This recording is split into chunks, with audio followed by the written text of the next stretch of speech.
నమస్కారం. నా పేరు చిలుకూరి శ్రీనివాసమూర్తి. ఈ రోజున చాలామంది ఈ బోనాల సందర్భంగా లేదా ఒక పర్వదినాల్లో దేవాలయాలకు దర్శనార్థం వెళ్తూ ఉంటారు. ఇక్కడ ముఖ్యంగా భక్తులు అలవరుచుకోవాల్సింది ఏంటంటే అర్చకుడిని చూసే దృక్పథం. దాన్నే పర్సెప్షన్ అంటారు ఇంగ్లీష్లో.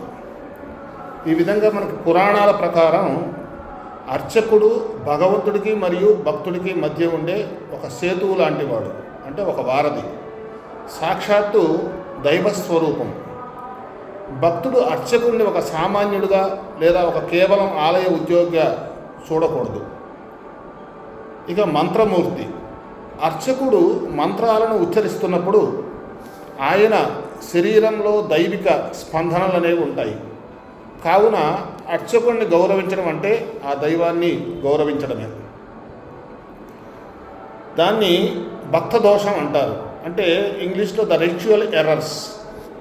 ప్రశ్నా మార్గం ప్రకారంగా కనుక మనం తీసుకుంటే దేవ ప్రశ్న విభాగం ప్రకారం భక్తులు చేసే కొన్ని పనులు ఆలయ శక్తిని కూడా తగ్గిస్తాయి. అవమానం, అర్చకుడిని తక్కువ చేసి మాట్లాడటం లేదా విమర్శించటము, అలాగే ఈ గురుద్రోహం అంటారు, దేవతా విద్వేషం అంటారు. ఇలాంటి దోషాలు అనేవి మనకు ఆపాదిస్తాయి. ఇది మన జ్యోతిష శాస్త్ర ప్రకారంగా కనుక చూసుకుంటే 9వ స్థానం, అంటే మన భాగ్యస్థానము చెడిపోవడానికి కూడా కారణమవుతుంది. ఇక్కడ ఆజ్ఞాపించడం అనేది, అర్చకుడిని ఆజ్ఞాపించకూడదు, కేవలం ప్రార్థించాలి. నాకు ఈ పూజ తర్వాత చేయించు అని ఒత్తిడి చేయడం వల్ల పూజలోని లగ్నశుద్ధి అనేది దెబ్బతింటుంది. ఇక భక్తుడి పాత్ర జ్యోతిష శాస్త్ర రీత్యా చూస్తే అర్చకుడు ఇచ్చే ఆశీర్వాదం భక్తుడికి అందాలంటే మాత్రం భక్తుల్లో ఒక గ్రాహక శక్తి, అంటే ఒక స్వీకరించే గుణం కూడా కలిగి ఉండాలి. తపఫలం భక్తుడికి ఆ సంయోగం అనేది చెందుతుంది. భక్తుల్లో అహంకారం కనుక ఉంటే అది ముసరిఫా యోగంలా మారి అర్చకుడు ఇచ్చే మంత్రశక్తి భక్తుడికి చేరకుండానే విచ్ఛిన్నమవుతుంది. అర్చకుడికి పట్ల ఏదైతే మన విద్యుత్ ధర్మం ఉందో ఆ మర్యాద, అర్చకుడు ఎదురుపడినప్పుడు నమస్కరించడం, ఆయన్ను సంస్కరించడం, పేరుతో కాకుండా స్వామి లేదా ఆచార్య అని సంబోధించడము, ఇలాంటివన్నీ కూడా అవసరం. అర్చకుడు మంత్రం చదువుతున్నప్పుడు భక్తులు మాట్లాడకూడదు. ఆ శబ్ద తరంగాలు ఏవైతే ఉన్నాయో అవి అడ్డుపడటం వల్ల మహాపాపం అని చెప్పేసి పురాణాలు కూడా చెబుతూ ఉన్నాయి. ఇక చాలామంది అర్చకుడికి ఇచ్చే దక్షిణ కూడా కూలీగా భావిస్తూ ఉంటారు. అది ఆయన తపస్సుకు మనం ఇచ్చే కృతజ్ఞత. దక్షిణ ఇచ్చేటప్పుడు వినయంతో తమలపాకులో పెట్టి ఇవ్వాలి.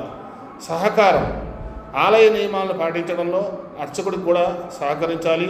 భక్తుడి ప్రవర్తన ఫలితం ఏదైతే ఉందో వినయం, శ్రద్ధ, పూర్ణఫలం, అహంకారం, విమర్శ, దేవపీడ, అర్చకుడికి ఆర్థిక ఇబ్బంది కలిగించడము, ఇవన్నీ కూడా దారిద్ర్య యోగంగా మనకి పురాణాల సారం ప్రకారంగా చెప్పడం జరిగింది.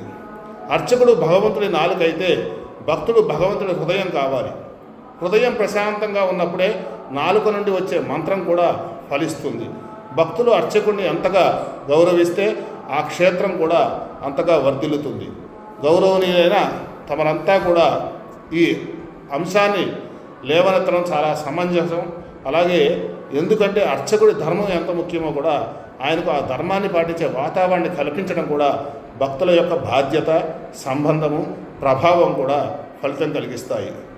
అర్చకుడు గౌరవం, వినయం, దక్షిణ, మానసిక ప్రశాంతత, అరిష్ట నివారణ, అర్చకుడు భక్తుడు మంత్రం యొక్క ఆశీర్వచనము, తీర్థప్రసాదము, గ్రహదోష నివారణ, కార్యసిద్ధి, ఇవన్నీ కూడా అర్చకుడు దైవం నిత్య పూజ, తపస్సు, ఆగమనిష్ట, క్షేత్ర రక్షణ, ఇవన్నీ కూడా లోక కళ్యాణం కోసం చేసేవి. కాబట్టి మనం భక్తులందరూ కూడా సంయమనంతో ఆలయ ధర్మాల్ని, మన హిందూ సనాతన హైందవ సంస్కృతి ఆచార వ్యవహారాన్ని కూడా సంస్కరిస్తూ మీరు ఆ భగవంతుడి నుంచి ఆశీర్వాదం పొందగలరని ఆశిస్తున్నాను. సర్వే జనా సుఖినో భవంతు. మీ చిలుకూరి శ్రీనివాసమూర్తి.